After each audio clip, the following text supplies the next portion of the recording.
Hey, I'm back. It's Goose. This is On With the Show. And today's episode, we're going to be talking about, like I said in the last one, we're going to be talking about Goosebumps and its resurgence on Disney Plus and how it is just, this is a much different and creepier Goosebumps than what I have witnessed in the past.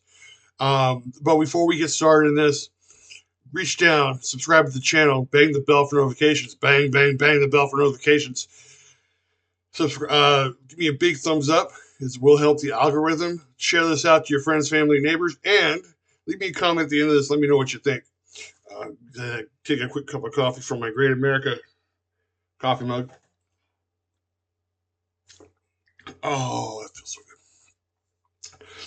But yeah, as we get started, I've been watching a lot of Disney Plus lately. I've been catching up on a lot of shows. We had, I guess you could say, unsubscribed or for Disney Plus about a year or so ago. We just it became outrageous and trying to pay like $26 a month for all this bundle, and I was like, okay, this is crazy. And then of course, um, my son Logan got Hulu, and I decided, well, if he has Hulu, I'm gonna get Disney Plus back, and we just have Disney Plus, and I've been just watching a lot of Disney Plus in the last few weeks, and I caught up by watching uh, this Goosebumps show. First, I saw the one with David Schwimmer in the Goosebumps: The Vanishing. As I get back in my chair here, and I'm going to just say this right off the bat: I love David Schwimmer. I think he's one of the most underrated actors in Hollywood. He has done his best to try to shake the Ross image from Friends by doing some more dramatic and roles. I remember he was in The People versus O.J. Simpson, where he played Bobby Kardashian. Did a fantastic job, and he does a great job here in this Goosebumps by playing the dad um, in this show, and he does a great job. And when I finished watching The Vanishing, I then saw that they had another Goosebumps season, which from 2023, and I thought, you know what, that one was really good. Let me see what this one's about. And this one just says Goosebumps. This one is more about like some of the past shows that they've done. You know, some of the they bring Slappy back, which is like the most iconic Goosebumps character you can think of. And the interesting thing is from the first one to the next one. First of all, the first one in 2023 is done in this like little small logging town. I want to say logging town, like Washington State, I think. Um, for some reason, I think horror producers and directors always want to go like, yeah, this happens in a small town with small town secrets. And after a while, you're like, oh yeah, that's great. And then it's like, no, there are more places where crazy things happen than just in a small town. It happens in the suburbs, they happen in big cities, they happen. So when they came back with The Vanishing and they put it in the Bronx, I was like, yeah, thank you. This is in a place, in a location that, people know. I mean, people have at least heard of the Bronx, all right? Um, and it's not some made up, you know, it's not some made up place in the woods or the hills of, some mining town. It's just like, hey, we're going to have everything right here. This be the Bronx. So I like the idea of it moving from, because I think having certain, horror, movies or shows, kind of like in the suburbs or even in the big cities, I think it would work. It would kind of be a nice change of pace after a while. So, but let me get started on this. I'm first going to talk about The Vanishing. Um, again with David Schwimmer. And one of the things I really, really loved about this, again, that I've talked about prior to this, is that it took a very diverse cast of young actors to put this together. And I know a lot of people will sit there and say, well, look, they check the boxes. You have the black kid, and you have the Oriental kid, or the Asian kid, or you have I'm sorry, I didn't mean to offend anybody with that. You have the Asian kid, and you have the gay kid, and you have there are a lot of people who are going to say that, but this to me seemed very natural and organic. Interestingly enough, it's the same thing with the first one, the Goosebumps from 2023, where again the entire cast is very diverse. The athlete, the brain, the AV kid, the gay kid, or the gay best friend, and it's like, and I'm like, I don't care. I don't care. It all works. It all works. I mean, even the parents are diverse. Again, it all works. It's got to be natural. It's got to be organic. I mean, and I understand that there are going to be people out there going to check boxes to be, look what they did. They checked all the boxes for the DEI. I don't care. It works. These actors are really. It's not like they just plucked some random person and said, "You have the look. I want you to be in the show." It's like with no acting experience. They obviously picked people with acting experience to be in these shows. All right, so if anybody's out there that's like that, I think y'all need to get a grip because if all you're worried about is, oh my God, look, they checked all the boxes. Well, I think you need a bigger life than this. Anyway, moving right moving right along. Um, but one of the things about both shows, they've gone in a very darker direction than the original Goosebumps. I remember the first original, Goosebumps shows from Scholastic that would, you would come home and you would look for, it was like some kids' afternoons were like Power Rangers, Goosebumps, whatever they could find, on the television to keep them entertained.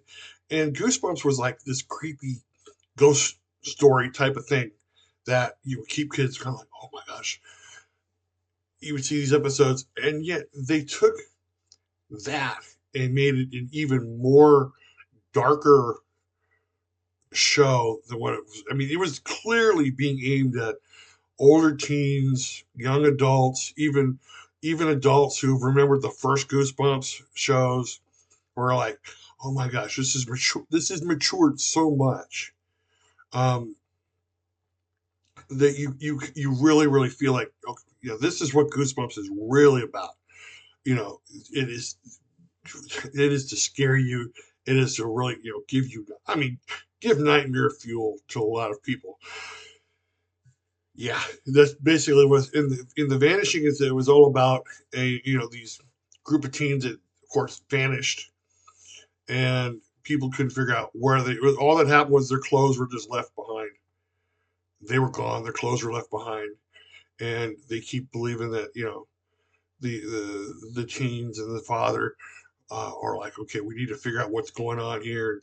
It's all about this this fort just outside of town that must be hiding secrets.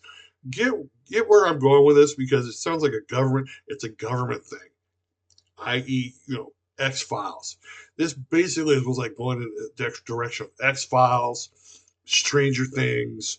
If you're big fans of those type of shows, you'll love this.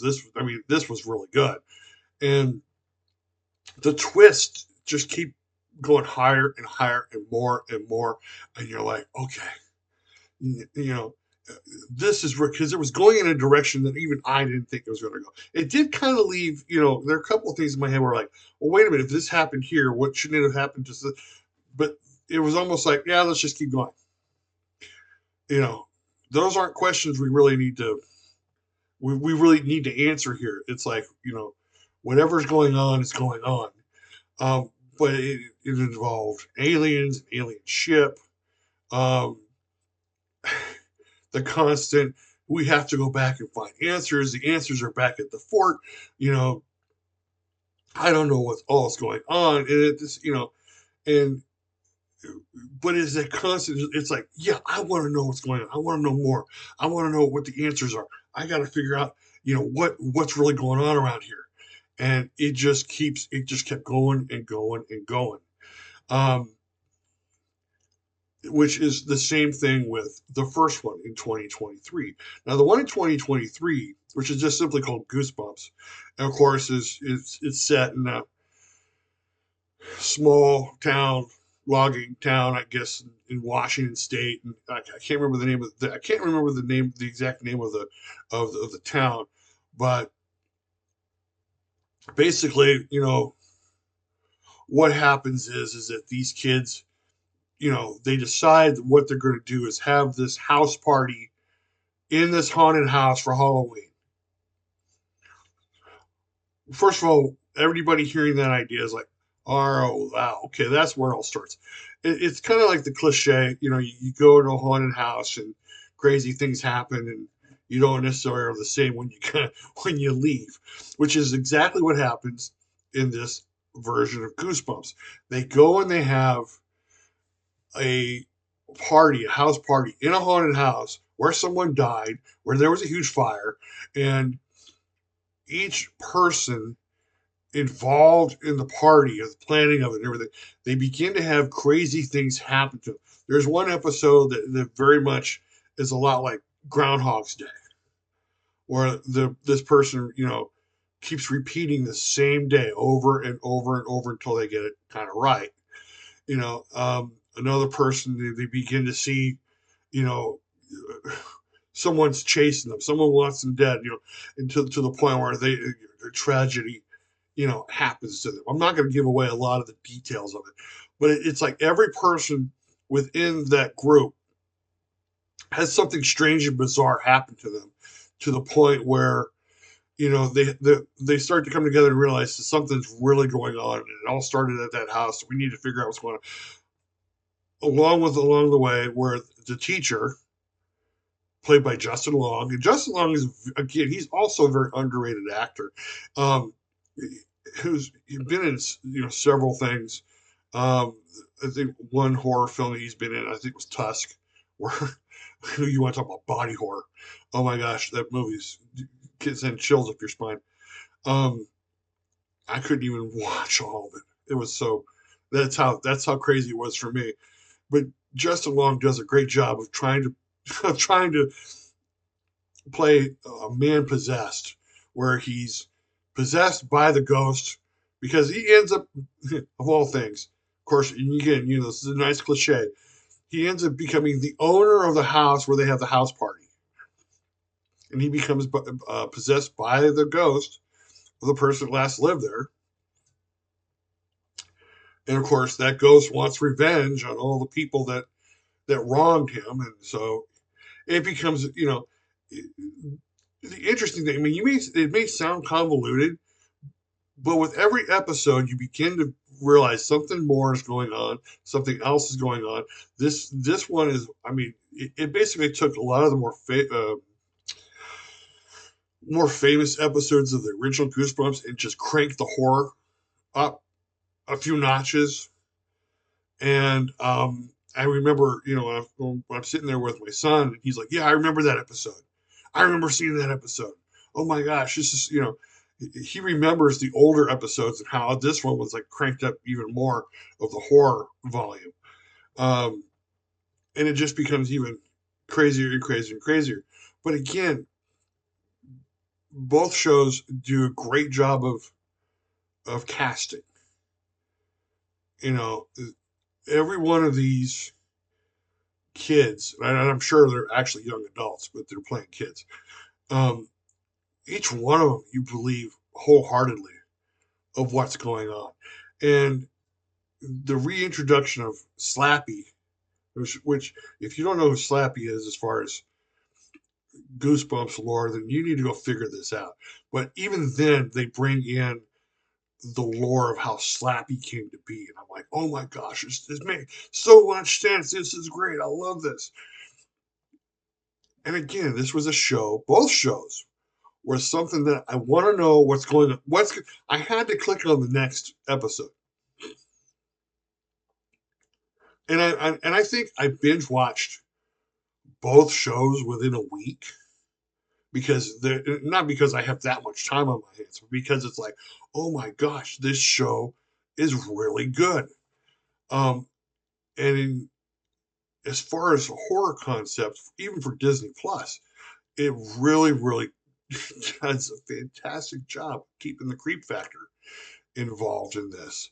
If you've got a chance, and I'm gonna get this episode rather short today. If you've got a chance to like just go on Disney Plus and just see both of these Goosebumps shows seasons, and you'll understand what I'm talking about. It's like they've the creators of this just amped up the fear factor in these shows. Unlike, if you've seen a Goosebumps movie, I mean, yeah, it's crazy and it's creepy, but there's still some camp there. There's still some campiness there from the original, and I think what it is that when it first came out, and it was the first of its genre, I think, for young kids to really give young kids a horror, scary kind of thing to watch and be creeped out about, but not go so over the top where they have nightmares. I think was genius. Now these shows have matured enough to where the kids who were watching these shows in the beginning are now relating to these shows later on. They now have a chance to watch something even more mature, something that can compete with some of the other horror genre shows that they've watched in the past. And for Disney Plus or Disney itself to be even at the forefront of this, I'm actually looking forward to what the next season's going to be. That says a lot about a show. If you're looking forward to the next season, then you really have accomplished what it is you set out to do. And again, they're all different. The first one is different than the second one, and I think that is a great um, testament to how these shows work. You don't need to have the same cast, you know, every season, but you do need to be able to put together good scripts and a good storyline and something that will run from episode 1 to episode 10 or however it was, to make sure that the through line all works and then the fear factor all works. Again, go on Disney Plus, check out these shows. I think you'll be highly impressed. I know I was. I was highly impressed. All right, like I said, you cut this episode a little short today. If you like the video, give me a big thumbs up. Subscribe to the channel and smash the bell for notifications. Smash, smash, smash goes the bell. Share this out to your family, friends, and neighbors. And leave me a comment. Let me know what you think. If you've had a chance to watch these shows and you think they're good, let me know. Let me know what you think. I'm really interested in your comments. But until then, my name is Goose Scott. This is On With the Show. I will see you on the other side.